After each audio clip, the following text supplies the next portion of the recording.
Hello everyone. In this video, I'll tell you not to strive to create a perfect game. So when creating your game, I'll advise you to focus your efforts on making the game as playable and as close to your vision as you can, but do not strive to make it perfect.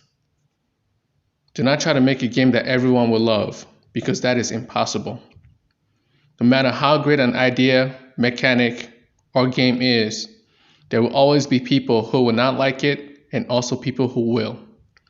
Build your game exactly the way you want it to play, with some playtest and error correction along the way. But do not try to satisfy everyone who plays or will play your game.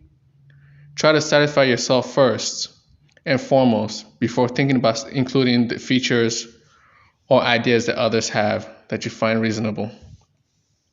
Creating a game should be a fun experience.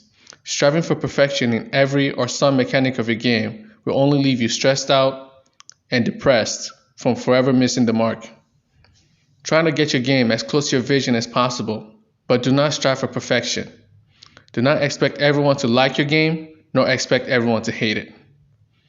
If this video helps you, please subscribe to this channel and check out my trading cards game, Godwrath. The links will be in the description box below. Thanks. Bye.